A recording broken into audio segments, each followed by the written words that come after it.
How about that cigar? How about that cigar?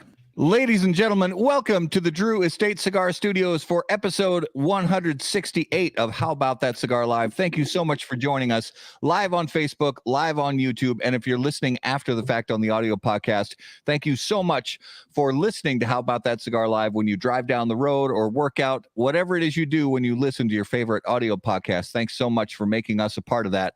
And again, here in the beautiful Drew Estate Cigar Studios, let's talk about the all-new Papi Vanwinkle Corona Viva. The 5 3/4 by 46 Vitola is launching as an exclusive cigar available only at Papi and Company's website, papico.com. A collaboration between Drew Estate and the Vanwinkle family, Papi Vanwinkle barrel fermented cigars pay homage to the legacy of excellence established by Julian Papi Vanwinkle in the bourbon world more than a century ago. The narrow ring gauge of the Corona Viva accentuates the barrel fermented tobacco presence in the Papi Vanwinkle blend, which offers an ultra-premium cigar smoking experience with notes of chocolate, coffee, cedar, charred wood with an overall smoky sweetness. Papi Vanwinkle Family Reserve barrel-fermented Corona cigars are presented in 10-count boxes and available exclusively at papico.com. So, back in the Drew Estate Cigar Studios, Garrett is back at the cabin again. How are you, sir? I am doing well. I miss the studio. Yeah, it's been 7 years. 7, yeah, you're going on 8 since you've been at the studio. It's been a second. I don't know. It's been a while. You've been a busy man. world traveler, but hopefully not a weary traveler. No, very good travels. Just got back from New York and came back up to the cabin. Great trip in New York. Got to see a lot of cool industry people, and yeah, it was fantastic. Nice. Yeah, it's so I don't know if you guys caught either the game itself or the highlights of the Twins game from yesterday. So I was actually over at Ramsey Smoke Shop here in Minnesota, sitting with Omar and some other guys watching the Twins game, smoking cigars, talking.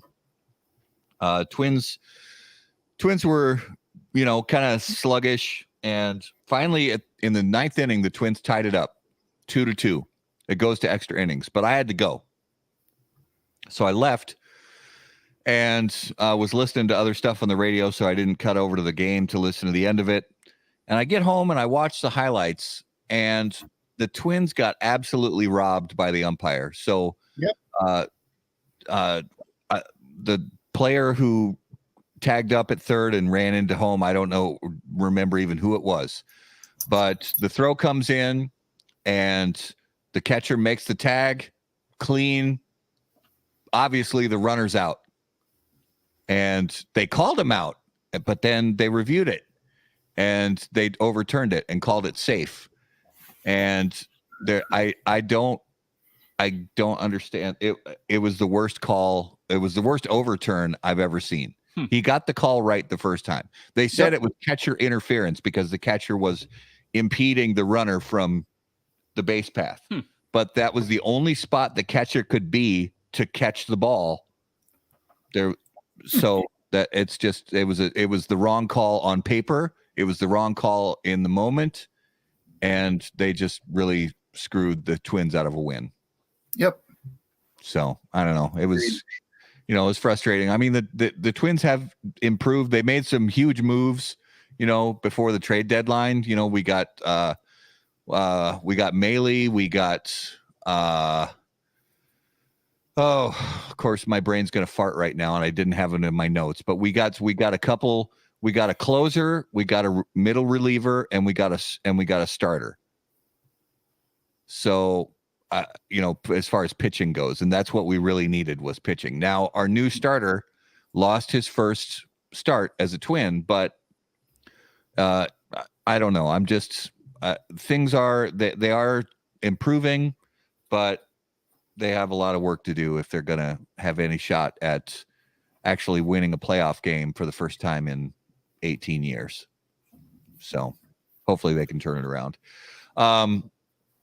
another in memoriam we have is, I don't know if everybody saw the news floating around the internet today, and I'm not saying this is the only one out there, but one that really stood out to me today was the news that Olivia Newton-John passed away today. Yep. And I mean, for those of us in, kind of the 50-year-old age bracket, 40-year-old age, even, 30-year-old age bracket, Olivia Newton-John, that's Sandy from Grease, that's the Let's Get Physical, that song has been rolling around my head all day because I keep seeing all the all the stuff about her in the news feed on Facebook about her passing away. Really talented, and had a really long career. So, I don't know about you guys, but as a young person, seeing her in those tight black pants at the end of Grease was an experience for a young man of a certain age. That's all I'm going to say. Grease lightning. Yes. Yeah. Well, and I'm glad I didn't, because it would have really been kind of crass, but I almost said when I posted it on social media, I almost posted "Rest in Grease." But I thought that might be a little too much. So I stayed away from that. Going back to the baseball discussion, I want to remind everybody about Cigars and Baseball here in St. Paul, Minnesota at CHS Field on September 8th. I believe there are still spots available if you guys want to register. So go to the website, find them on social media. You can get all the information about what it's going to cost you to go to that event. But I promise you, it's worth it for so many reasons. There's tons and tons of great cigars that you're going to get your hands on. Food from local restaurants, beers from local breweries, spirits from local distilleries. And how about that cigar is going to be there? So, I mean, what could possibly go wrong? And live baseball. And live baseball. And yeah. it's for the kids. And it's for the kids. Miracle League builds baseball facilities for kids with disabilities who, wouldn't otherwise have a chance to play. So let's break some records this year, people. Yes. Let's get Cigars and Baseball over the top and just get them more, registrants than they've ever had. Let's just, tear it up and break some records this year. So be sure to check out Cigars and Baseball. So Garrett, I think we had a great pre-show discussion with our guest, and if what is about to happen on the show is even remotely close to what we had rocking in the pre-game discussion, I think tonight's show is going to be legendary. Yeah, hold on for a Hot. rap. So let's bring on our special guest of the evening. As always, on How About That Cigar Live, special guests are brought to us by our friends at Corona Cigar Company. Corona Cigar Company and coronacigar.com, the internet's largest and easiest to use virtual cigar store. Corona Cigar Company offers you the finest handmade cigars, humidors, and cigar accessories at the absolute lowest possible price. You'll also find unique and limited cigars containing Florida sun-grown tobacco.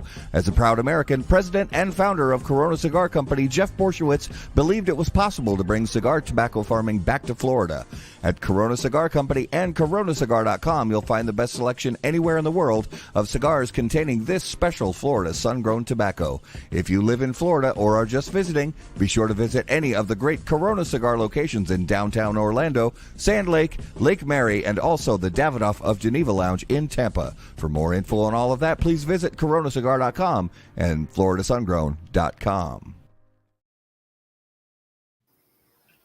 Ladies and gentlemen, if you would please put your hands together and welcome to episode 168 of How About That Cigar Live for a return visit from Stolen Throne Cigars, Lee Marsh.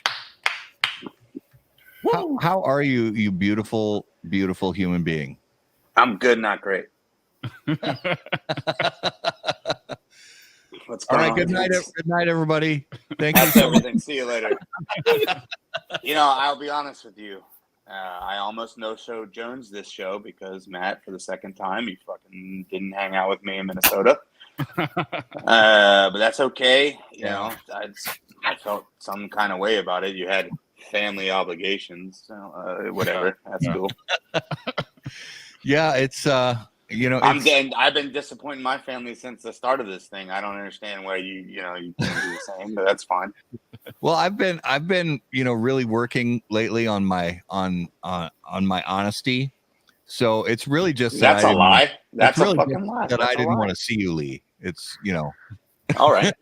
I could take that. I mean, that's fine. That's fine. I could take that. no, I accept this. it's 2 years in a row that you've come to Ramsey Smoke Shop to hang out with Omar and everybody over there. Great shop, fun people, and yeah, same. You wouldn't same know. You weekend. weren't there. You wouldn't know. No, well, no, I've been because I actually have been to many events at Ramsey Smoke Shop, just not I don't yours. believe that. I don't believe that to be true. I have 2 full occurrences where that didn't happen. So That is true. You don't have. There are photographs and things like that out there from me attending.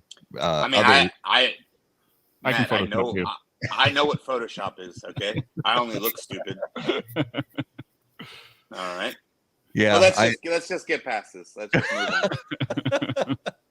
Let's just move on. we don't want to. Yeah, we don't want to get stuck in the weeds about who skipped whose event or any of that. Don't let me hear you calling it. We're not friends, Matt. Okay, just don't say that. Oh, All right. Well, let's get Matt all lit up so that he can enjoy cigars. Oh, with yeah, us. how about that?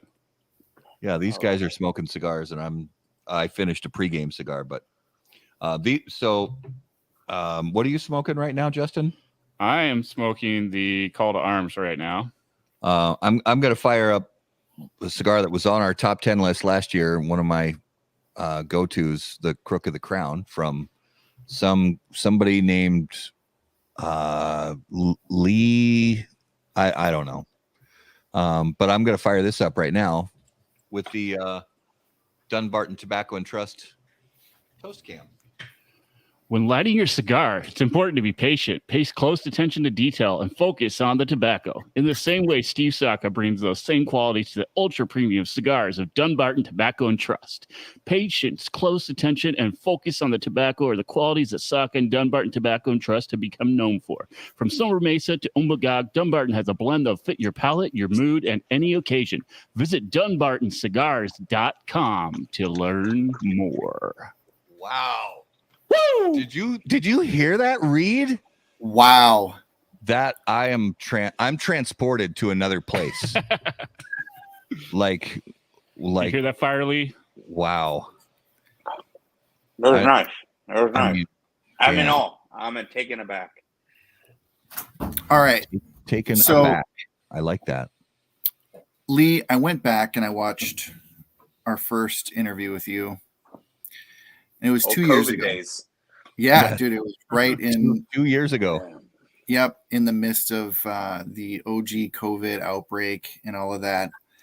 And I want to apologize because one of the Alright. things that we like to do on this show is we like to tell the story of the people behind the brand. And one of the errors that we made was we allowed you to just give a whole lot of generalities that You let me off the hook. Is that what you're saying? yeah, we did. We let We you off the did. hook. We did. We did. So I did some homework. Oh boy. I did some homework. Okay. It's about And to get weird. He might Yeah. take you to school. so we're gonna dive in a little bit. And first, we wanna dive into young Lee. Okay. So Could you I know rephrase that you I just grew up. I feel really uncomfortable with the phrasing. Could you just go back and redo the wording of that? No, I felt right. Let's go. Come on. No, I mean, remember, we're going deep inside Lee. For this Oh, but you said it sounds just as but you creepy now said as the first but time you we said used it. you said we're going to go deep inside young Lee, and that just feels wrong. So let's. I'm just. so That's wrong. right. But it's so right. I should have. I really got to find a hobby for Monday nights. I really got to figure Yeah. some shit out. So Lee, All right. growing up, you were mostly raised by your grandparents, correct? That's correct. Yeah. And you had a very close relationship with your grandfather. I did. And Are you trying to make me cry here, you little? He was a very special person to you. And I want to ask, what is a memory that you have of you and your grandfather that stands out? Wow, that's uncool, but no, he was very important to me. Obviously I'm named after him, and he was a very influential person in my life. I think, for me, I remember, like, one of my fondest memories is also one of my last. I remember when we were getting ready to move here to Virginia, and I was super apprehensive about it because, I lived all over the world. I've been gone for a very long time. And I knew that every day you're getting closer to the inevitable and not having those folks around anymore, especially when they're older. And he was always like just a really straightforward dude, like very quiet, but when he had something to say, he said it. And I remember he found out that I was like hemming and hawing about coming down here. And he grabbed me by my shirt and he said, "Let me tell you something." He goes, "I raised you to live your life and you're good, but you're not good. I'm that good. I'm going to die whether you're here or not. So go on and make me proud and do something with your life." Yeah, you're not good. These sons of bitches. Why would you do that to me? So yeah, it's been hard. He died a couple months before we got married, so he never got to meet my kids, and so it's hard. But he was super, super important. Everyone loved him. He was always that guy that did the right thing. He used to always say, the funny thing about characters when you can't pick and choose when you have it. So yeah, that was probably one of the most. I mean, Stolen Throne wouldn't happen. I wouldn't have ran off and started the company and all that kind of stuff without him. So yeah. Man, you guys are dicks. Oh, he's not done either. He's got more. God, come on. I got to get the hard stuff out. All right, let's go. So one story I'm interested in particular is the story of the model car. The model car. What story is that? You're going to have to remind me. Model car. So you and your cousin had ruined a model collectible car. Oh. Damn it. Where did you get this stuff?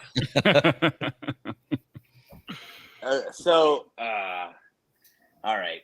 My grandfather, at that time in Baltimore when they grew up, they were poor. And man, how did you find this story? I've always been a dick, right? Like, I've always been the asshole of the black sheep of the family. My grandmother always says, if you give Lee right and left, he's going to go straight. So my grandfather, as he got older, started, I don't know if you guys are familiar with the Franklin Mint, but they used to always make these high-end model cars. Yeah. And my grandfather had like 130 of them. Like, he loved them. And they were always cars from his, like, he remembered from his childhood, or his uncle had one, or his dad had one, And so he had a ton of them. And, they weren't inexpensive. I think they were like $200 a piece or something for all these cars. So me and my cousin are dicking around one time, and I just flew into the wall and smashed all of them. And when I say all of them, they were all destroyed. And then, of course, my grandmother, being old school, like, he was at my uncle's cutting his grass. She was like, "Well, you got to go tell him." I said, "Come on, man. Can't you just hit me?" Like, I got to go over there and tell this man I just destroyed, like, his prized possessions. So, yeah, I was like 12 at the time, and I had to walk my ass over there and tell the man that I broke all his cars.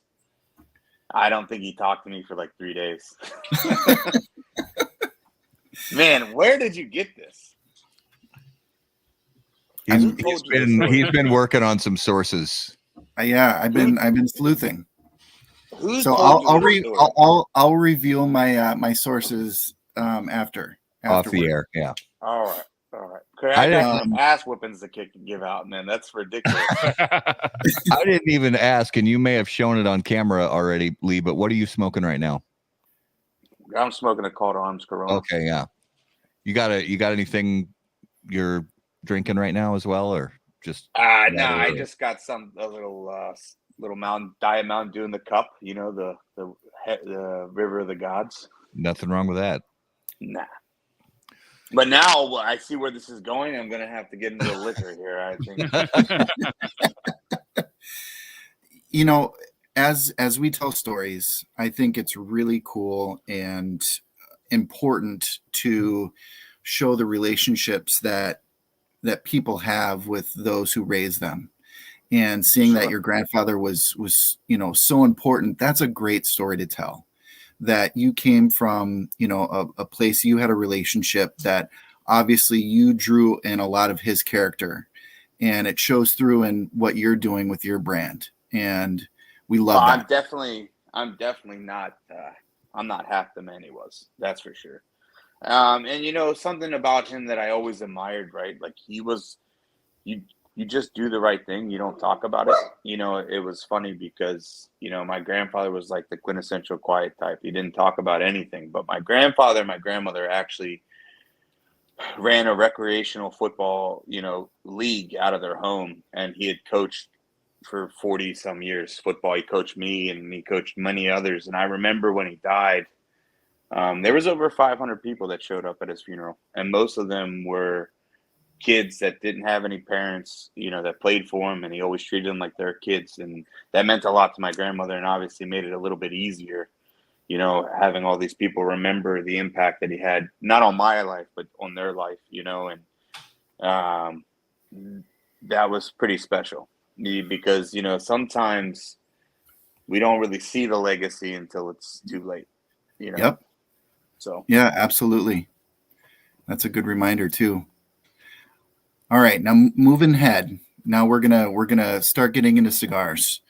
right. So you've got your 7-year wedding anniversary coming up at the end of September. For your honeymoon. What we talked about, you stalking me. Now this is getting alarming. You had your honeymoon in Punta Cana. You guys went. Okay. You went on a factory tour. We did. Is that where the wheels started turning for you? No, I mean, I had been on tours before that, and, you know, we had been traveling for a while. That's kind of when it started to get more intense. You know, we went to a very small place in Punta Cana, the Don Lucas factory. Very, very cool place to go. Really fun place. Absolutely. It's super fun. It's everything you need at a 10,000 foot view, you know, and, you know, they have everything going on there, not just the the cigar factory, but they also have the chocolate factory there.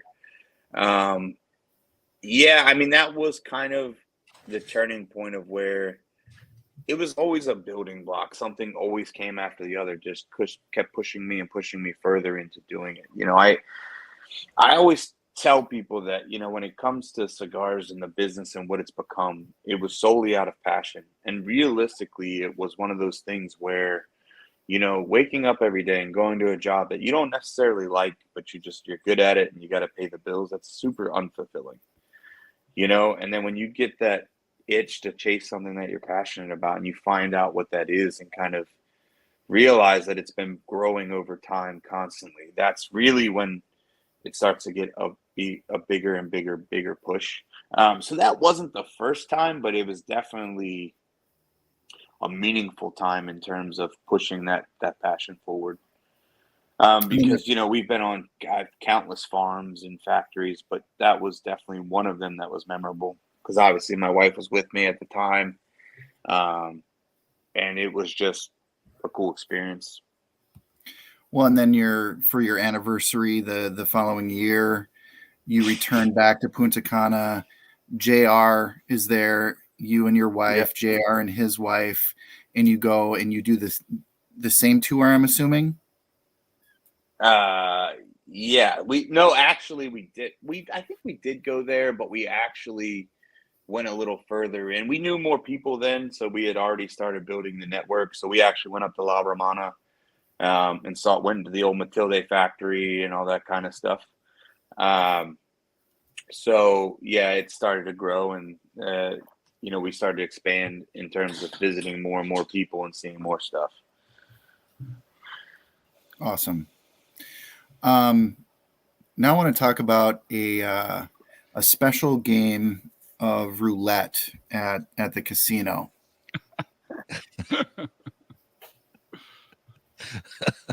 Walk us through that. Josh, can you, is this the one in Vegas? You got to Yes. be more specific. I gamble a lot. Like coming on this podcast. So It is a roll of the dice. I was at a conference. I was speaking at the conference, and when the conference was over, I tried to escape. I grabbed a couple of cigars and rolled down to the casino. And I sit down, and there's a guy sitting next to me, and I know who it is, but obviously I don't want to say anything. We're both just trying to escape whatever and just enjoy ourselves. Well, it turns out it's Jonathan Hillstrand from The Deadliest Sketch. So, dope. Yeah, so we drank and smoked and gambled for about 18 hours straight. Wow. Yeah. So the thing about Vegas, you guys have heard this story because you saw me dealing with it at the show this year. Vegas brings out the inner Ric Flair in me. So Woo! yeah, yeah, exactly. So yeah, Mr. Hillstrand and I went on a massive heater at the Mandalay Bay, and it was seemingly endless. And then I think a couple of my friends found me passed out at a high top table, and then took me back to my room. Oh. Make this worth it because someone's getting fired over these stories. All right, now we're getting into fun stuff. Okay, so when you started smoking cigars, you quickly fell in love with habano. Okay. Oh, yeah. Now, why was it that you didn't release a habano until your third offering? Because like me, habano is an asshole. It's really, really hard to work with. And, a lot of the guys in my circle know that I'm a habano guy. So for us to do a habano offering, it had to be what I would consider as perfect as possible. And I know no perfect cigar exists, but it had to be pretty damn close. And the thing with habano is it wants to be habano. So finding a way to blend that out into a complex but balanced offering, super, super difficult. And if you talk to, like Garrett, I know you talked to Josh, we went through no less than about 35 iterations of that cigar. It took me 3.5 years to put the Three Kingdoms together. And it just for whatever reason, it just wasn't right. And then it finally all clicked, and that's why it took so long. We get that often that we don't pump out a lot of cigars, and that's because we don't rush anything. We don't cut corners. It takes time. I mean, we smoke a blend and work on a blend for at least a year and a half before it's ever released. I mean, the Call to Arms was ready and done when we released the Crook, and we didn't release it for another year or so, year and a half. So it's just part of the creative process for us, and I'm a dick. So it just takes time, it just takes time to get where we want it to go. And that's what I always tell people. I mean, you heard me at the show, like, I'm a big habano guy, but we didn't have a habano until 3 years in.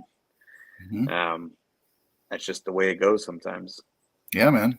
Well, I have a follow-up to that. So what are some of because you were already, that was like your jam, that you're a huge fan of the habano leaf, especially as a wrapper, I assume. So Sure. What are the qualities that you were digging so much over the years about that wrapper leaf, and what was of those qualities that you love so much? Where were those 35 iterations? What piece of it kept missing before it finally hit on all the cylinders? Well, like when you smoke a nice habano, it's super, super rich, right? It hits you right away. You're smoking habano. Like, it's deep, it's spicy, it's aggressive. Like you want all those things, but sometimes, oftentimes it overpowers everything. Like, and now you get a lot of cigars on the market that just hide behind a wrapper. Yeah. Like you wouldn't be able to know if the blend changed because you're only tasting the wrapper. And that's what I didn't like. We have some really, really rich fillers that just kept getting overpowered, and like the habano like just would take over, and so you never got a nuance, you never got depth, or it was there, but it wasn't like as much as I wanted to be, or it wasn't intense as I wanted to be. The transitions weren't as clean, those kind of things. And it takes time, and it takes kind of one of those things where it's trial and error. Like there's no real way. Like, yeah, I understand our catalog now in terms of what we have available, what we produce ourselves, and what we source from other people about, where we are and what we can offer in terms of profile. But really, the work is the work. I always say that, like, you got to play with it. You got to roll it. You got to see how it goes. You got to see how it marries. And that's why we give it so long, because it could be great today and dog shit tomorrow, So, really the abrasiveness and the aggressiveness of the habano is what kept just overshadowing everything else we were trying to achieve. And until we got the right, combination, that's just what takes time. Yeah. That makes and when and you just know when like you can't. Yeah. I always joke and say it's like the definition of porn. I can't define it, but I know it when I see it. But it's like the crook was instantaneous. Like I always say that. Like people think it was some great, opus. It really wasn't. Like we sampled tobacco for 24 hours straight, because at this time Noel and I are just starting to work together. We're starting to blend. I'm even me, like I don't have a process at this point. Like I'm just starting to put things together, and but instantaneously I was like, okay, this and this, and then it was done. Boom, just like that. And we smoked it for a while, almost a year, and then it was good to go. And then so I was like, man, this is easy. I don't see what the big deal is. And then the habano was like, no. So it was a good humbling experience. It was a good learning experience for sure. But I always say, like, the cigars tell us when they're ready. We don't tell them. Yeah. Sorry, Brody is chiming in. Hey, lay down. Lay down. Yeah. Well, and consistency is something that we hear from a lot of cigar makers that is one of the trickiest things. And oh yeah, and for you, I know. I mean, I'll say that of all the Crook of the Crowns I've smoked, and it's been a few hundred. I've bought a lot of those cigars and smoked a lot of them. And the Call to Arms, fewer. And the Three Kingdoms is I literally smoked it for the first time yesterday. So, but the consistency, and so what I can really speak to consistency wise is the Crook of the Crown, because it's the one I've smoked a lot of. And I'll say regardless whether it's the Toro or the Robusto, I'm smoking the Toro again right now. What so many cigar smokers appreciate is every time they get that cigar off the shelf, it's going to taste and smell the same as it did 2 years ago. And the Crook really does. That's kind of the biggest. I mean, so that was, you want to talk about the journey and the education process. Like that was one of the things that I had no concept of how much that was going to take of my time. But I can tell you, like, the consistency comment that we get all the time is one of the greatest compliments we can get.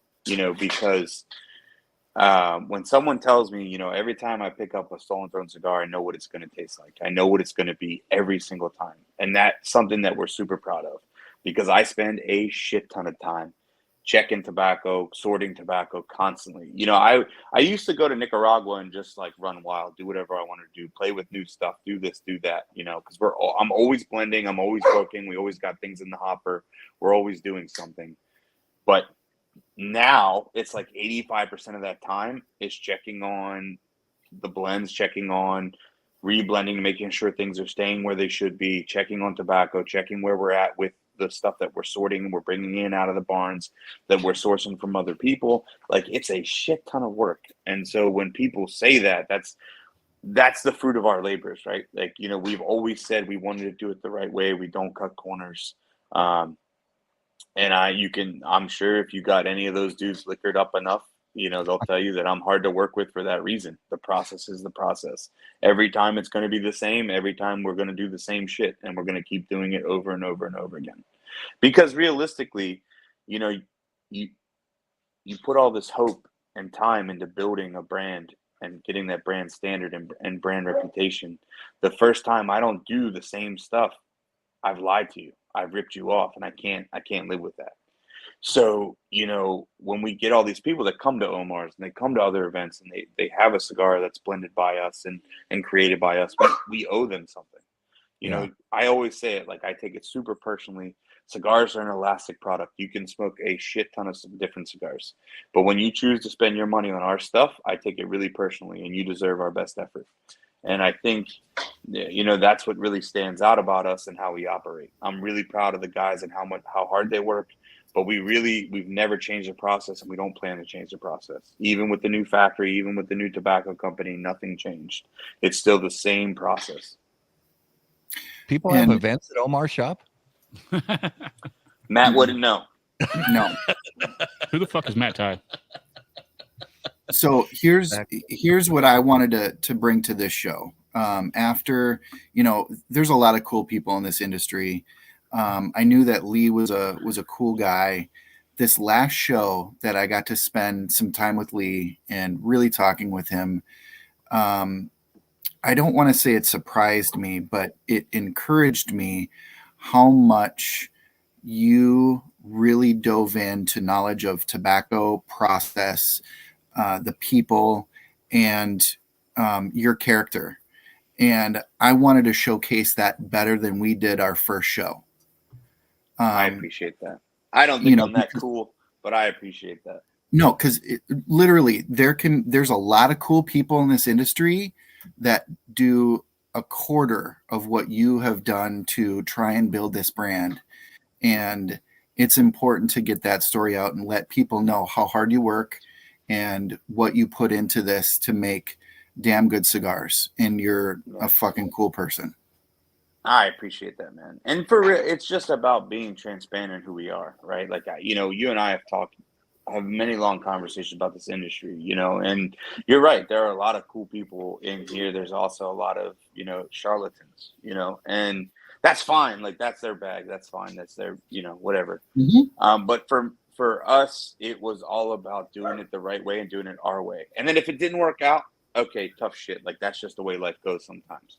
But like, there's no smoke and mirrors with us. Like, you know what we're doing. You see, we share the blends. We share what you see us at the factory. You see us blending. You see us tobacco selection. It's never a hidden thing, you know. And a lot of that is just the way we wanted to relate, because we were and still are, to, you know, cigar and tobacco nerds. We're just like everyone we hang out with at events. We're cigar nerds. We love that part, hanging out. But realistically, we wanted to bring that passion side of it to the manufacturing side.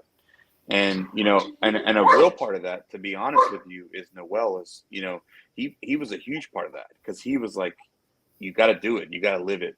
You know, you said that you wanted to do this. We're going to make you do this. I remember the first time I went to Nicaragua with him, he dropped me off at the farm and left me there. Just see you later, bud. Like, you know, and I've done everything from pulling tobacco from the fields to sorting to de-stemming, the whole 9 yards. I've done it all.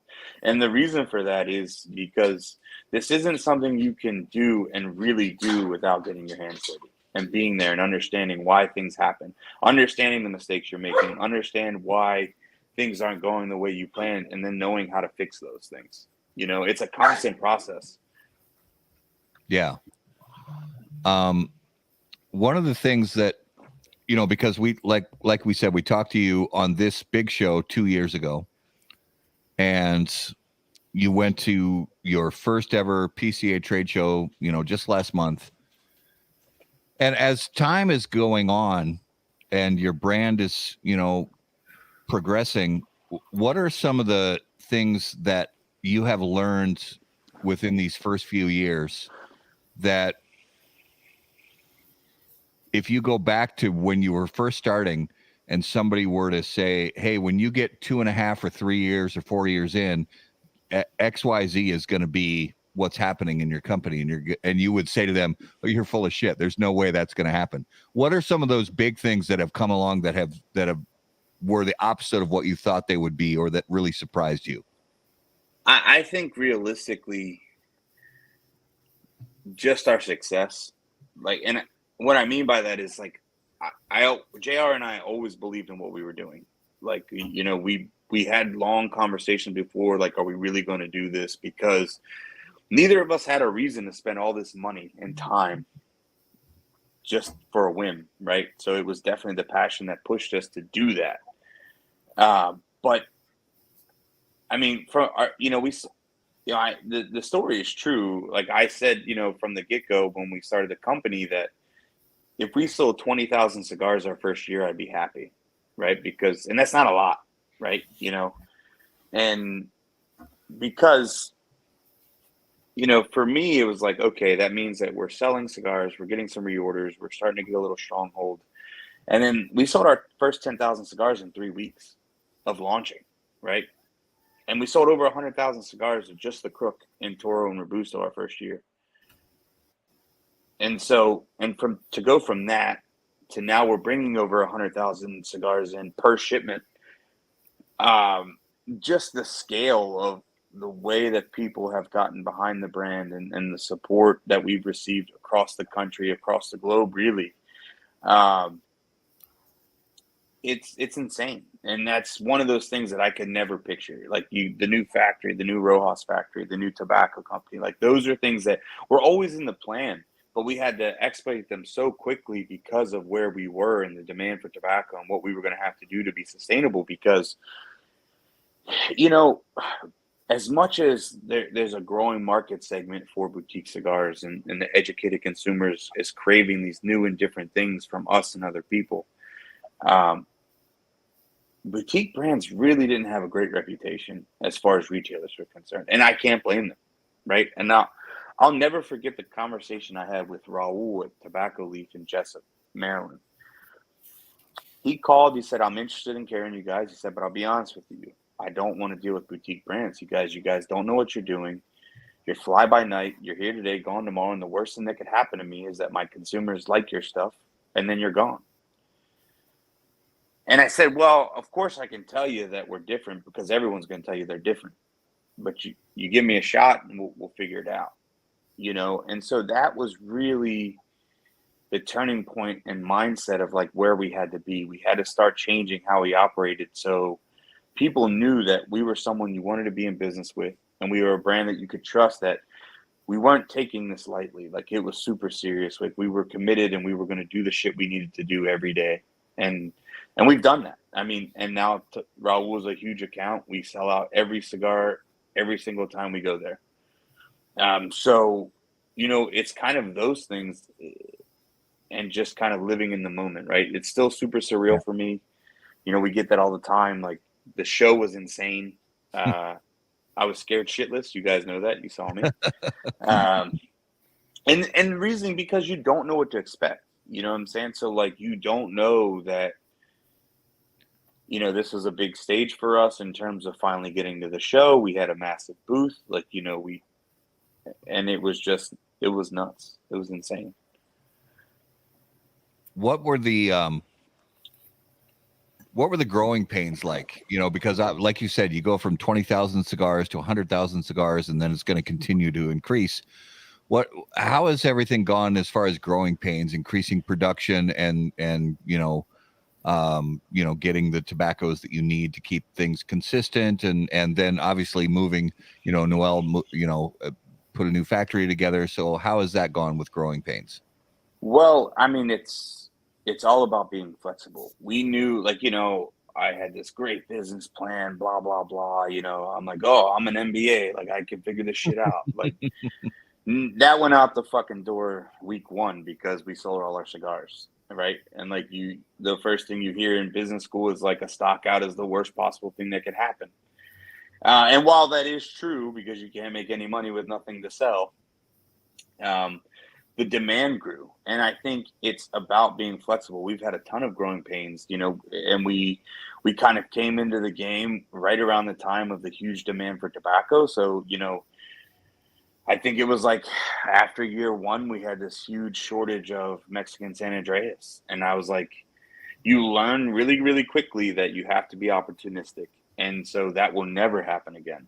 We always keep enough tobacco on hand to make a million crooks at any given time.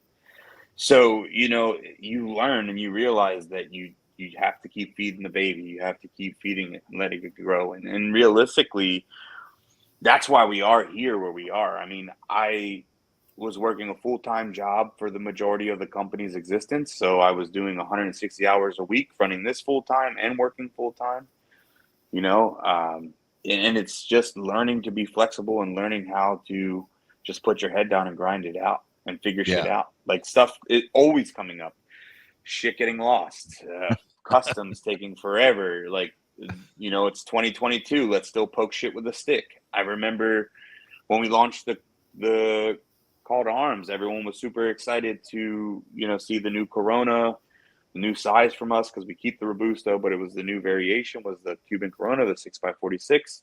And of course, we lost 10% of that production run because customs poked it with a fucking stick, you know? So, and it showed up on my birthday. Yeah. So, I mean, you know, but you learn to take it on the chin and you kind of got to keep going, right? Like this is definitely isn't an industry for the faint of heart because it is a grind. It's about relationships. It's about building a reputation for being someone wants to be in business with. Yeah. And that doesn't change. And I think quickly we were lucky enough. That's why we were so selective with the retailers, because we built those relationships with every retailer we have to where if I say we're going to do something, we're going to do it. And if something gives sideways, we're going to own it.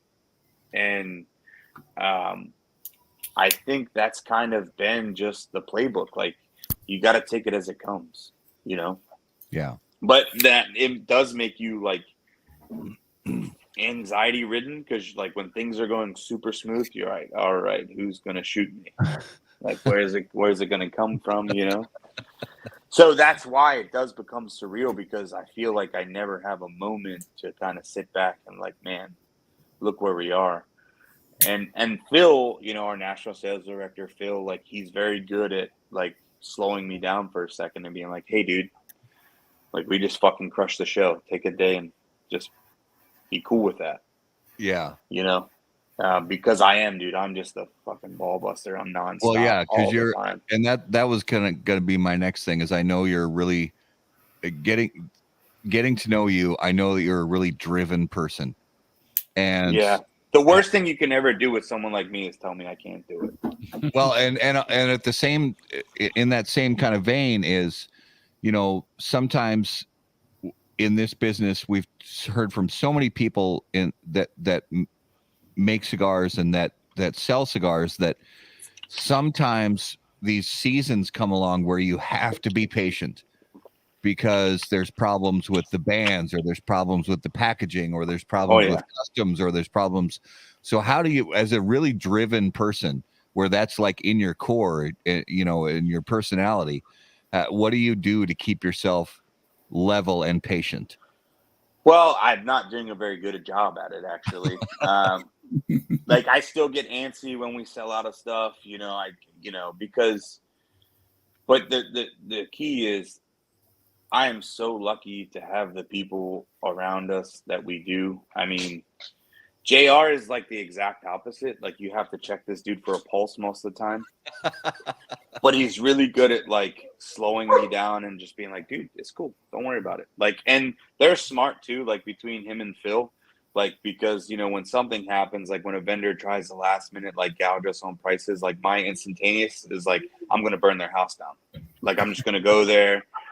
I'm going to pull all their family out. I'm going to let them watch their house go up in flames. And they're like, JR's like, no, let's not do that. But let's just talk about it, you know? And I think they use it as a tactic too. Like they're talking to these people. They're like, okay, but like your next conversation is going to be with Lee. And this isn't going to go the way the conversation you want it to go. Yeah.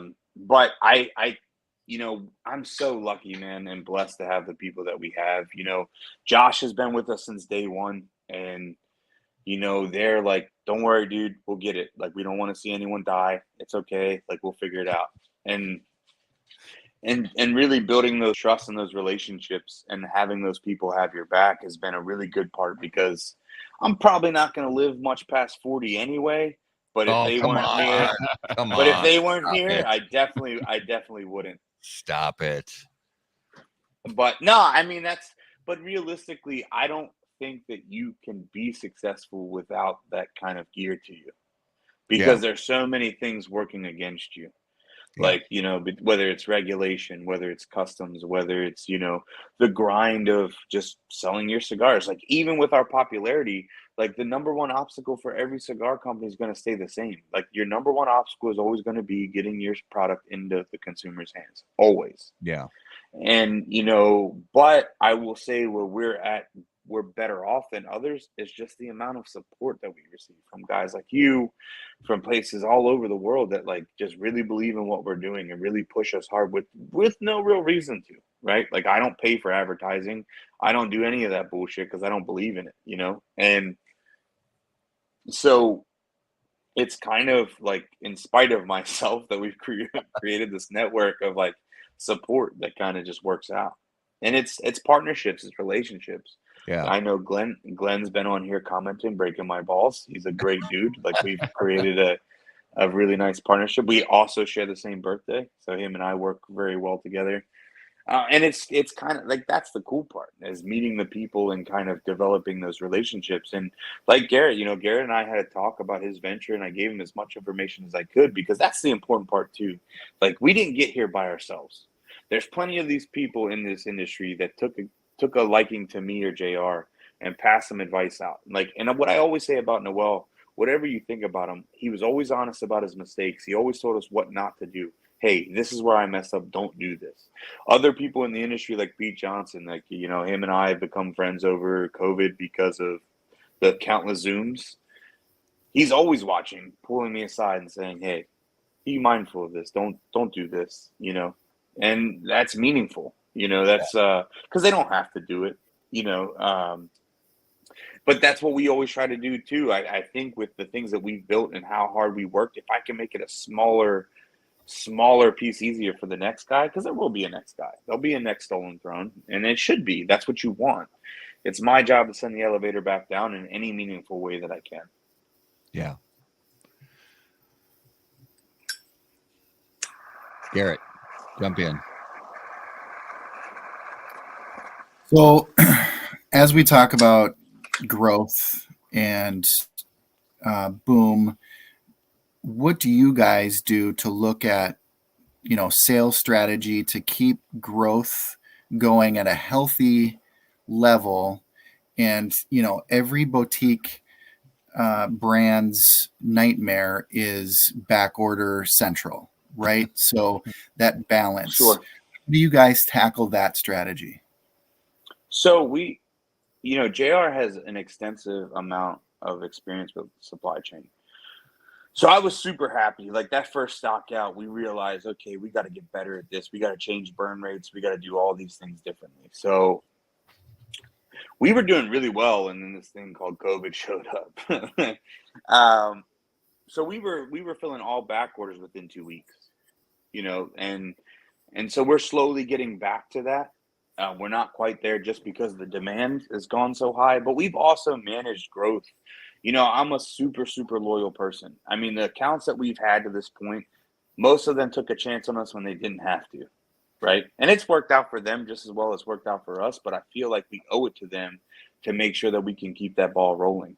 So we really slow played adding new accounts. We're really stringent on new accounts. The PCA was the first time that we've opened the books in quite some time, just because the demand for our product is so high. And so I never wanted to be in the situation where I had to talk to one of these folks that have been with me for 3 years and say, sorry, I don't have any cigars for you. And then their response is, you asshole, I just saw you open up 20 new accounts. Right. Like, I never wanted to be in that position. That's, to me, that goes back to what I said, like, being a partner someone wants to be in business with. And so a lot of that goes with infrastructure and planning things out and become vertically integrated. So now we do as much in-house as we possibly can. And so that allows us to have that flexibility and to control that balance of growth. And for us, it's as much about growing the accounts we already have as it is growing new accounts, you know? So, because, you know, you could talk to retailers, you could talk to Omar about the partnerships and stuff we've been able to create just by working with them. Because for us, it's not transactional. And I say that every time when I'm with a shop owner about events, I don't care about this order. I care that in 3 years, you're still buying cigars from us and that you still want to buy cigars from us, you know? And that's a really important mindset. You know, a lot of these guys on the boutique side, they're so hungry for success, but they don't understand what it takes. So they don't see the forest for the trees. They're worried about now, but they're not worried about the long game. And realistically, for a smaller company, I understand how dangerous it can be to forecast and look forward, but you have to, especially now, especially with the elasticity of the product, especially with the demands for product, especially demand for tobacco. You need to understand where you're going to be at. Are you going to be able to make your cigars? Are you going to be able to continue to offer your cigars at a meaningful price? I mean, one of the big things you'll hear from our retailers, we haven't raised prices in 3 years, and I don't plan to do it. But a part of that is being because we bought our own tobacco, we're supplying our own tobacco, we're doing all these things to prevent that. You know, so a lot of it is understanding where you are and where you want to go and what it takes to get there. Well, and one of the, I mean, our big, you know, catchphrase, burn cigars, not bridges. When you hear about brands, and I don't care if they're making and selling cigars or brewing beer and selling it, or widgets or scarves, I don't care what it is. If you're a newer company and you've got your, you know, those early people who were really on board with you and have been supporters of you from the get-go, and if all of a sudden you can't, like you said, if people come in and want to buy a bunch of cigars and you're like, well, I'm sorry, I don't have any cigars to sell you. It's like, that is the quickest way to light a match and burn a cigar or burn a bridge to the ground. And just, yeah, for sure. And it's all relationships. You know how many accounts we've had where we build this relationship, that person leaves, goes to a different shop or starts their own shop and brings us in. That's solely because of who we are and how we operate in terms of a company. Yeah. You know, I can tell you at least 5 different people that brought us into one shop, left for whatever reason, started a new shop or went to a new shop and brought us, that we were one of their first calls to go into that new shop. And that's solely because of creating a reputation of, shit's not always going to go right, but I know, like, when shit goes bad, Lee's going to make it better, and he's going to own it. Because there's going to, you know, we always tell people, that's the first thing, is like, oh, well, you know, we're not crazy about people that, you know, sell out. I said, look, we're going to sell out. And when you want a product that's in demand, right? Like, I'm not going to bullshit you and tell you we're never going to be out when you call. But I will tell you, you'll have understanding of when you're going to get the product. You know, and that's really all we can do. I mean, the fact of the matter is that we're very lucky to be in demand, and our product moves through stores. And, you know, that what that means is, you know, there's going to be times where there are back orders. We try to limit those times, and we do a pretty damn good job of it, but it's still going to happen. Yeah. You know, you go somewhere like the show and we offer a deal because we're lucky that we don't have to offer discounts on cigars. Right? We don't have to do that. But we did a show deal because it's our first show and we wanted to thank everyone for supporting us. And we sold a shit ton of cigars. So what's that mean? That means that, well, we're going to have lower inventory. But we were prepared. We have another shipment coming in a couple weeks. So we told everyone that. Here's what you can expect. And every single person that's already been with us has said, cool, no problem. Yeah. Well, and you did the work ahead of time. And I'm not talking 2 weeks ahead of time or even 2 months ahead of time. I'm talking a year or more ahead of time. You did the work because if you get yourself behind the 8 ball where you've got a bunch of people coming into a trade show and all of a sudden there's buzz like crazy, people are buying your product, and then you get back from the trade show and 3 weeks later you sit down with your people and you go, holy shit, what are we going to do? I mean, that's the biggest reason why it took us 3 years to go to the show. Yeah. I mean, we got we got slammed by a lot of people that I respect for not being in the show, and I understand it. But I was honest with them. I said, I appreciate your opinion, but I don't really give a shit, because the fact of the matter is like, I'm the one that has to talk to these accounts when we don't have cigars. Exactly. And we were already maxed out in terms of demand. Like, we were moving so many cigars through the accounts we already had. Why would I add more accounts to that? Right. Like, it didn't make any sense. Because all you're going to do is start stacking up people that you're going to disappoint. Exactly. And I already do that with my wife. I don't need more people. So, and so for that, it's all about timing. What people don't understand is, like, production forecasts. We plan out production at the end of every year.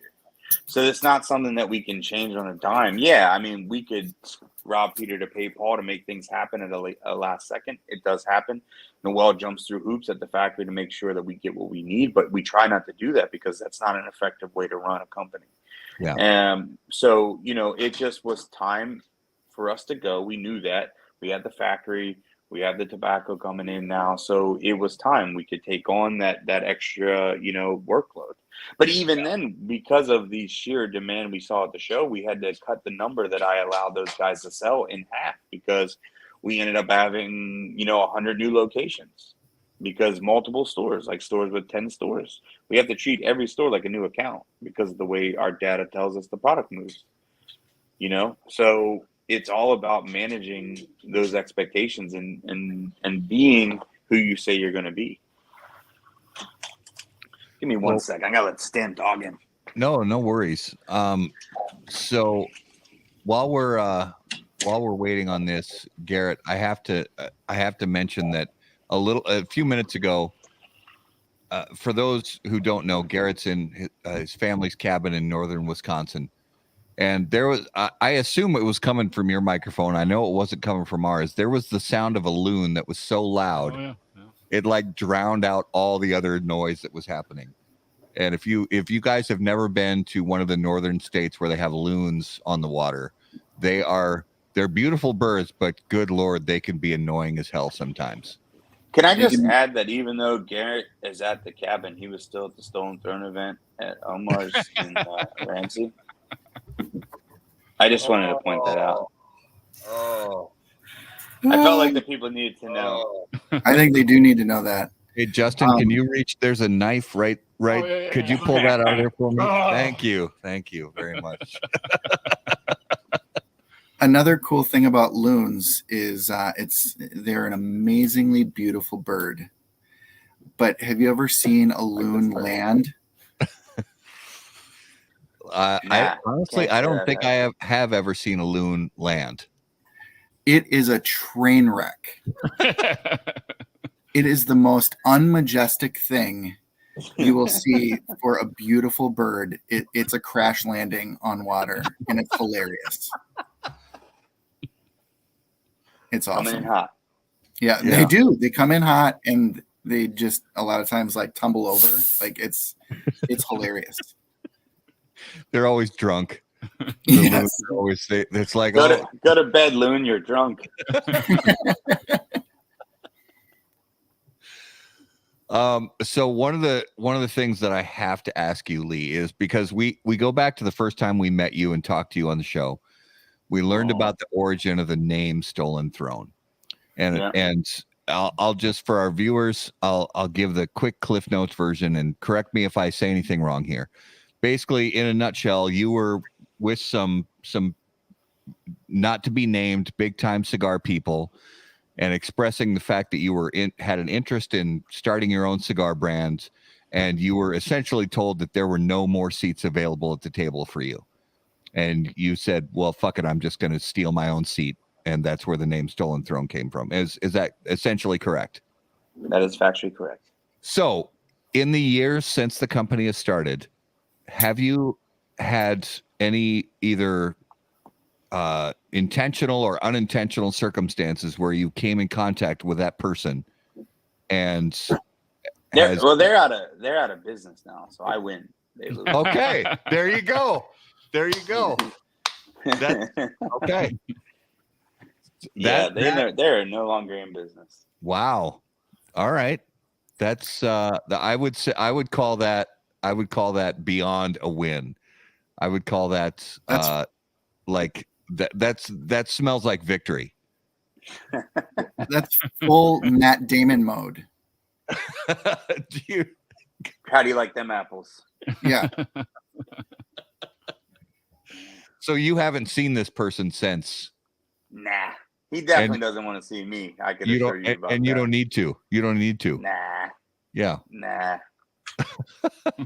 I like that. That is like the most poetic justice, because there are so many great people, like you already said, in this industry who want to share their knowledge, who want to give encouragement and say, here's where I made mistakes, here's where I learned what not to do, things like that. And at the same time, as many fantastic people as there are in the cigar business, there are one or two small handful of people who you just wouldn't want to. Huge dicks. Yeah, Huge dicks. You wouldn't want to be in business with them. You wouldn't want to consider them friends. And you know, knowing that you were essentially told by somebody to stay out of this business. There's no room for you here. Stay out of this business. Nobody wants you here. There's plenty of cigar brands already. Just go back to whatever you were doing before and leave. The grown-ups will handle this. And you were like, no, that's not going to happen. And that actually fueled your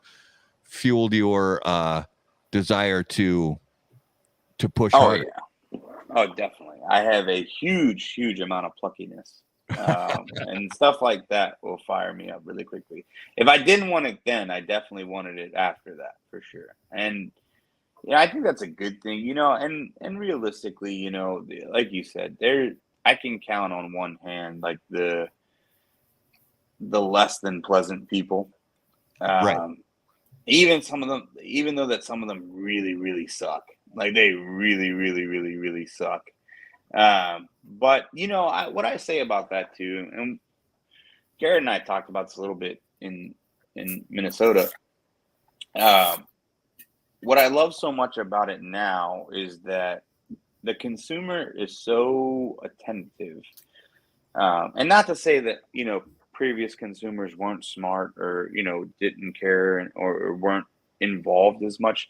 But now with social media and, you know, the way that we make ourselves available with Zooms and whatnot, like it's become even more so. So the consumer's doing the job. They are the litmus test, and they're sniffing out bullshit at a high rate, right? So like there's been people that have ripped us off and copied what we're doing, and the consumer jumps all over it. I don't have to say anything. I might be felony mad when I find out about it, but realistically, I don't have to do anything, you know, and that's happened. Like, and that's meaningful to me because, you know, it means that there was a place for us, that there was a need for us in the market, and we're filling that. And I think I think everyone can do that. Knowing who you are and knowing what you're about and what you're trying to represent, I think that's the biggest thing.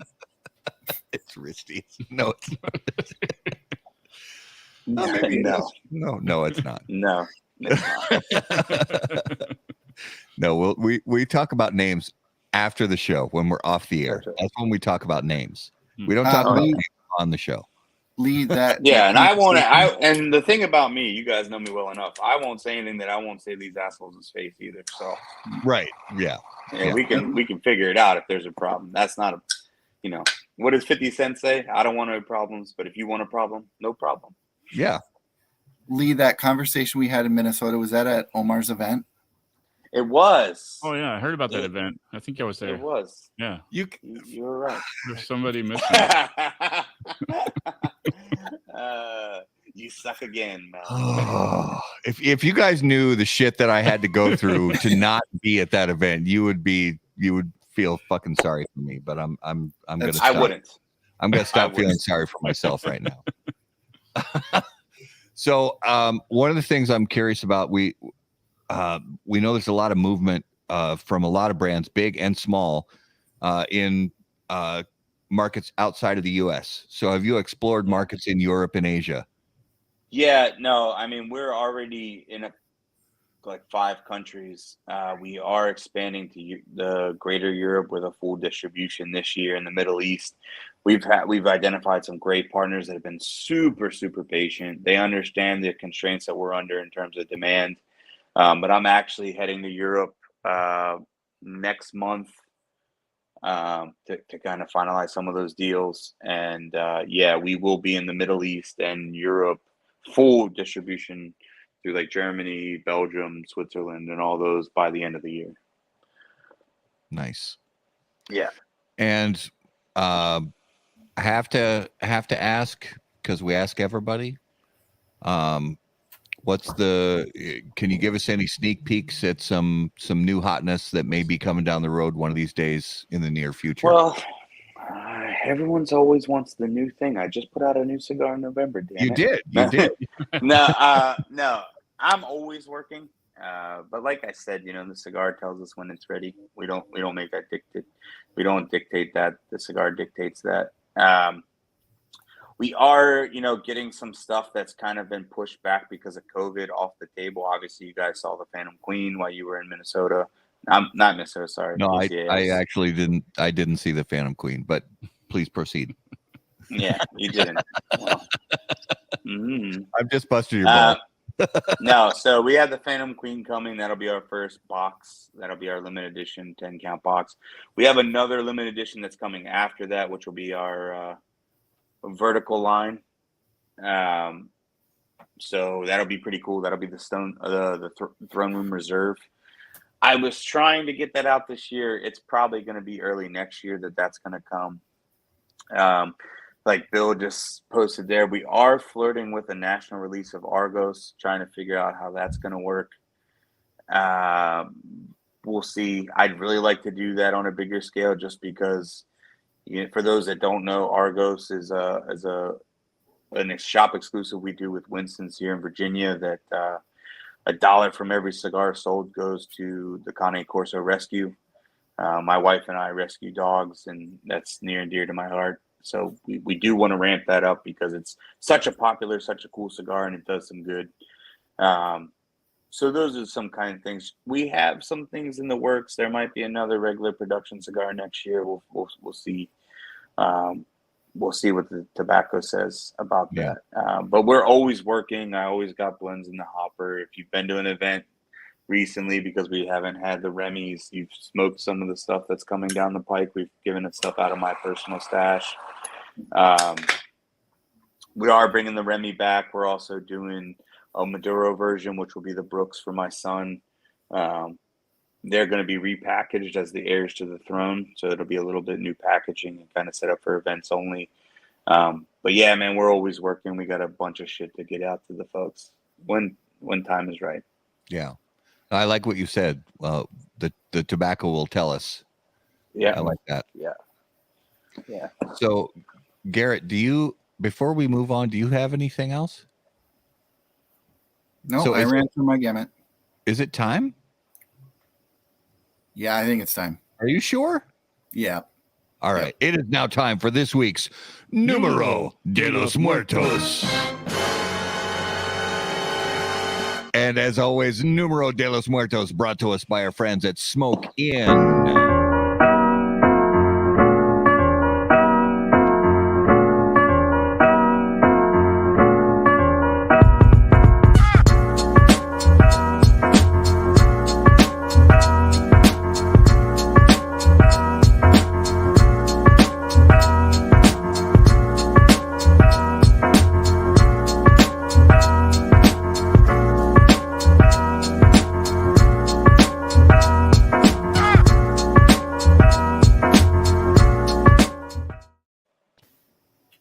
All right, Numero de los Muertos, episode 168. Garrett, what do you have for us this week?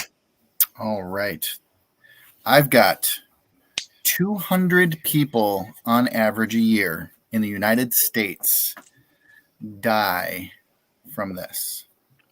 Missing a Stolen Thrones event. Is that what? Is that? You guys, That's one. I think it was just one of those.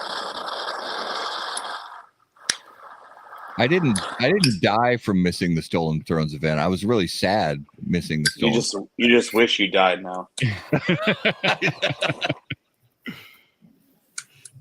All right, so As always, viewers, if you guys have guesses, put them in the comments, and we're gonna play 20 questions along with each other and try to guess what. So, Garrett, 200 people a year in the U.S.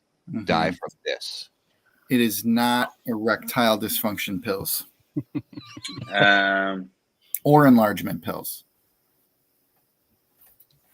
What about 7-Eleven sex pills? Oh, Ooh. horny goat weed. Yeah, I'll look into that one. I bet you will. It is not. It's not ticks. It's not. Is it loon attacks? It is not. Is it rabid possums? Probably not. Is it any type of disease? No. Not podcasts either. Podcast. Is it workplace accident? No.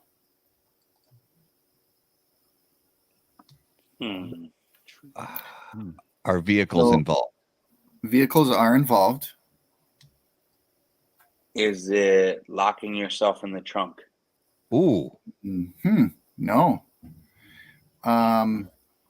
Doug's in the trunk. Sorry. So wild animals are involved. Vehicles and wild animals are involved? Mm-hmm. Being trapped in a car with a raccoon.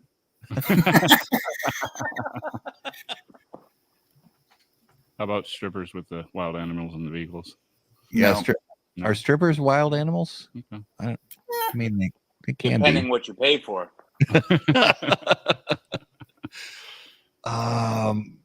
Rich, is it hitting a deer? Hitting a moose is a good one. Well, I gotta give it to Quentin. Oh.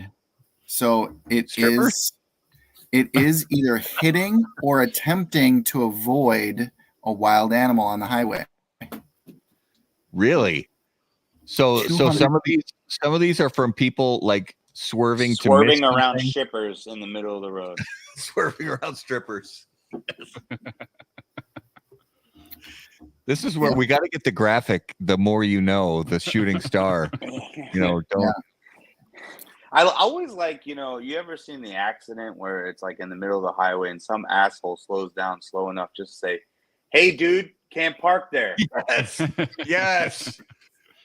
Oh, I want to be that guy one of these days where I'm driving, where it's the perfect situation, and I'm driving by and I just roll my window down and say, "Hey, you can't park there," and then drive off. Yep. But then I would be so you just pissed. Yeah, you would, man. You're If like, I was this on the guy other just side of it, makes your day that much worse. oh yeah, that I would be so pissed if I was on the other side of it. So I wouldn't want to like make somebody's day worse than a day I would want to have. No, I definitely would. That's you got to shoot your shot, man. You got to someone shoot you the ball. Someone pass you the ball with a wide open shot. You got to take that, man. You can't. You can't lift. Can't lift a gift horse in the mouth, man. You got. Yeah. Somebody pitches you a softball, you got to swing. That's true. That's right.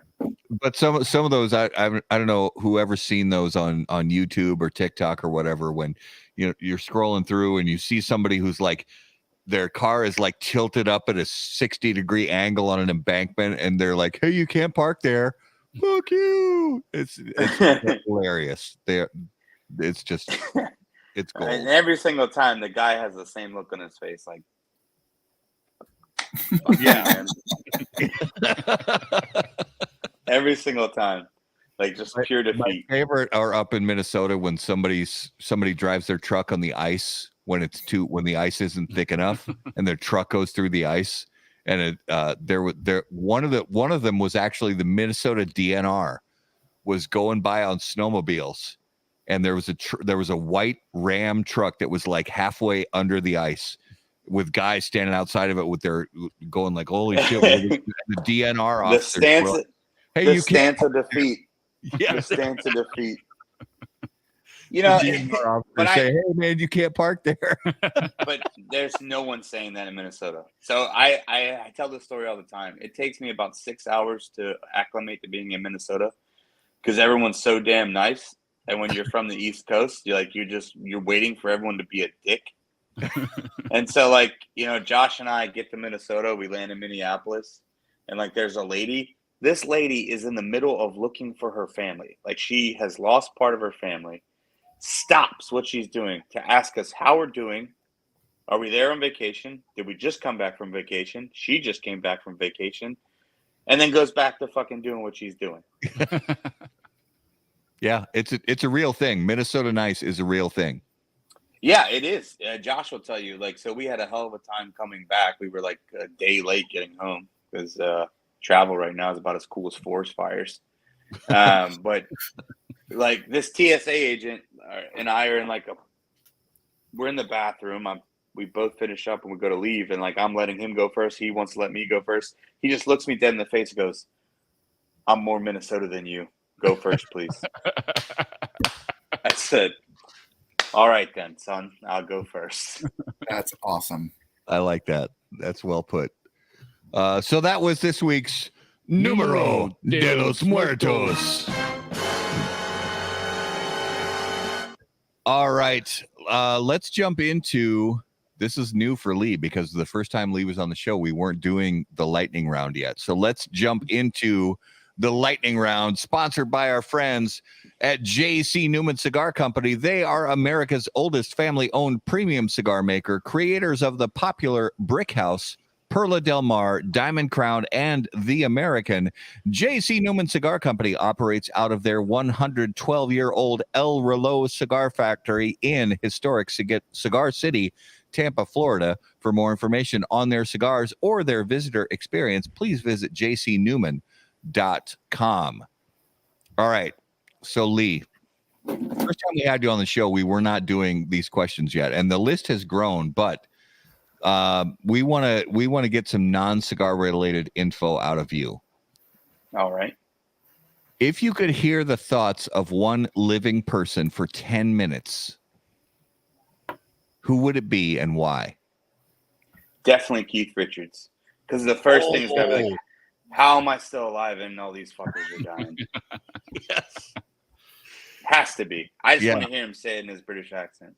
Yeah. If you were to go back like 10 years, 15 years and say Betty White will die before Keith Richards, we all would have said you're full of shit. There's no way that. I mean, the list. I mean, Keith Richards, Prince, like all these people.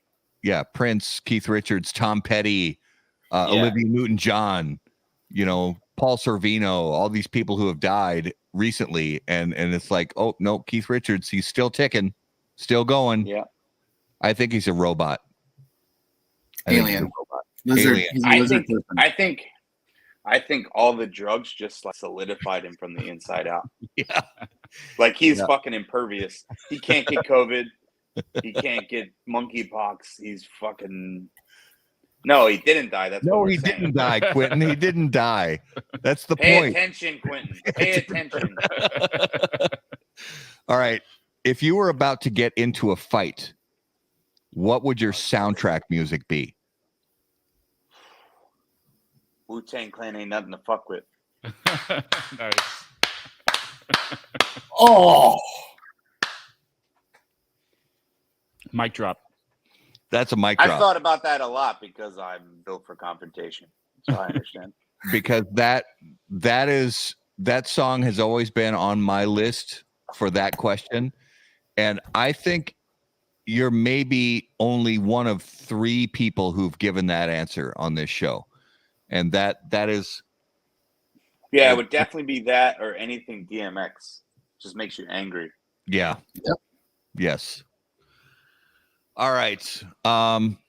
So I'm going to jump down here a little bit to, okay.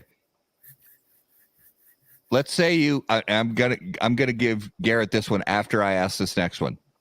So let's say you could have an unlimited supply of one thing for the rest of your life.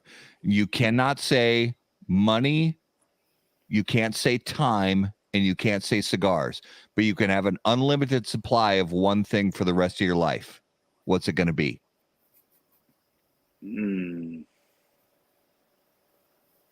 That's a good one. Fucking Q. Probably bourbon. You didn't say I couldn't say bourbon. I'll say cheers to that with All right. some Four Roses small batch right now. All right, Lee. So yes, Garrett, bring the pain. The zombie apocalypse is coming. You get to pick 3 cigar industry people to be your 4-man or woman team. Who do you pick? Oh, it's a good one. Quentin, he's not going to pick you. Yeah, I only got a couple. I love you, Quentin, but he's not going to pick you. I pick Quentin just because. Wow. I would probably pick Quentin, Dion, because he's so deep into conspiracies. He's probably thought everything out, so he would be like, the map maker of how we get out of this thing. Yeah. That's so good. Jack Tarano, because I need to laugh. Yes. So I think he would be pretty good. And I would probably pick the other one would be Brandon Marsh, my not cousin from Big Sky, because we could fuck shit up. He's a big dude like me, and we could just do stuff. I like it. Very cool. So Quentin, a lot of pressure. You gotta fucking bring the heat, man. You gotta. Quentin, you finally got picked to be on somebody's team. So now you got to produce. That's all I'm saying. You got to produce. Don't let me down. Don't let me down. Well, let's jump into this week's Notable Smokable, brought to you by our friends at Ace Prime Cigars. Notable cigars, notable passion, notable purpose. So each week on the show, we name a cigar that we have smoked recently that was notable to us. It could be a cigar that's been on the market for decades that we just revisited for the first time in a long time, or it could be a cigar that's brand new to the market that we smoked for the first time ever. Obviously, Lee, you're smoking mostly your own stuff, but every once in a while, I'm sure you get a chance to jump outside of your own brand. So what's something you smoked recently that was notable to you? I like the La Pastille. Background hits. That was a good cigar. That was my pregame cigar tonight when we were before we went on the air. Yeah. That new short Robusto size from them. No, I like the original. The original, I love the original, but that short Robusto, I was very, very happy with too. All right. Garrett, notable.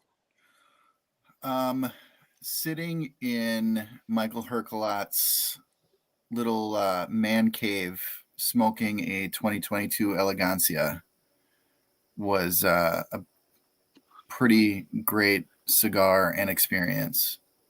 You're just staring at Michael Herklotz the whole time because he's dreaming. Is that what you're doing? Yeah. Touching myself. He's just a beautiful man. I mean, you just sit and smoke your cigar and just look at him. And honestly, the rest is gravy. It was. Nice. That came out wrong. There was a lot of gravy. There was a lot of gravy. No, it didn't. It didn't come out wrong. You spoke your truth. You spoke your truth. Justin, what was a notable for you this week? Yesterday, finishing up posting all the PCA coverage on Instagram, Facebook, and all that. Finally got it done while enjoying a Rodriguez Reserva Privada. Very nice. So, very nice. Mine was, I hadn't had one in a while. The Superfly Connecticut from Oscar Valladares. I love the original Superfly. And he also, came out with a great Connecticut version. And again, that Corona size is it's just lights out. I just love it. It's got tons of flavor. Not one of you dicks said a Stolen Throne cigar. Jesus Christ. Well, we lie to me. You could fucking lie. You can lie. shit. Well, I did really enjoy the Stolen Throne cigars that I had when I was at the Stolen Throne event in Minnesota. Oh wait, shit, I wasn't. Too soon. Too Yeah. soon. Read the room, Matt. Read the damn room. I was in Wisconsin hack. experiencing all of the car troubles. All of the car How'd troubles. that feel? You know what they Oh, call it that? was Karma. horrible. That's And it's karma. it's still happening. The karma is still like fisting me. Wait, can I say that on the podcast? I am. Well, you just did, so. Yeah, I just did. So I guess I can say that. All right, let's talk about the coming attractions that we have on How About That Cigar Live. So next week we have Pete Johnson from Tatuaje coming on the show, and coming attractions on How About That Cigar are brought to us by our friends at AJ Fernandez Cigars. They now produce unparalleled premium cigars in Esteli, Nicaragua. The AJ Fernandez portfolio of cigars provides a blend, strength, and flavor profile to match the preferences of any premium cigar consumer, whether it's New World, Dias de Gloria, San Lotano, Enclave, or Bellas Artes. You are sure to be satisfied with a premium cigar from AJ Fernandez. So yeah, reminder, next week on the 15th, we have Pete Johnson from Tatuaje. And then the following week on the 22nd, we have Enrique Cejas from Matilda Cigars. Nice. And he's just like one of the coolest dudes. We've enjoyed getting to know him, just like so many people in this Dad's business. a legend. Yeah, he's just a super cool guy. So that'll be his first visit to How About That Cigar Live. That poor bastard. I know. He has no idea what he's in for. And if he ever comes to an event and does an event at a cigar shop in Minnesota, you know, I probably shouldn't go. I would. That's probably safe for you. That's probably the safe for you. It all depends on if one of my cars decides to actually like explode that weekend. It just that's what it really depends on. It's probably best that you just don't show up for another event there for another year, you know.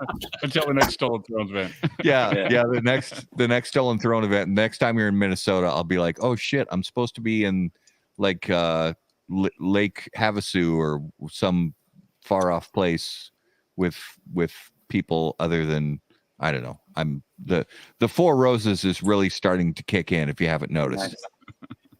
Nice. You got that? You got that.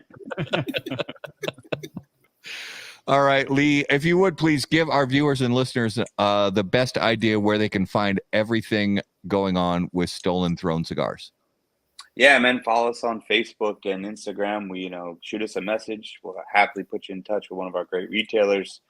But we share everything that's going on, every place we'll be. Follow us on Instagram and Facebook. Nice. Well, Lee, thank you so much for being a return guest on How About That Cigar Live. We hope to have you again as a return guest. That's probably not going to happen. And possibly even a return guest live when you're in Minnesota. Maybe I'll actually be in Minnesota at the same time that you're in Minnesota. Matt, let's just not say things we don't mean, okay? It's all fun and good for the show, but let's not do this, Yeah, if you didn't know, Skip, you're right. It's sponsored by Four Roses. We're all going to do a GoFundMe to send old Matt there to the Betty Ford Clinic when he gets off there. Oh man. Well, Lee, thank you, man, so much for being on episode 168. We love you, brother, and thank you so much for being on the show again. Thank you guys for having me, man. Take it easy. All right, viewers and listeners, thank you so much for being the best part of How About That Cigar Live. If you were watching live on Facebook and YouTube, if you would please take just a second, subscribe to the YouTube channel and like us on Facebook so you don't miss anything we have coming up. Make sure to subscribe to the audio podcast channel of your choice. We're on all the big audio podcast providers. If you guys have questions for us, please email us on the website, howaboutthatcigar.com. And of course, as always, until we see you guys next time, burn cigars. Not bridges. Not bridges. See you guys. Thanks.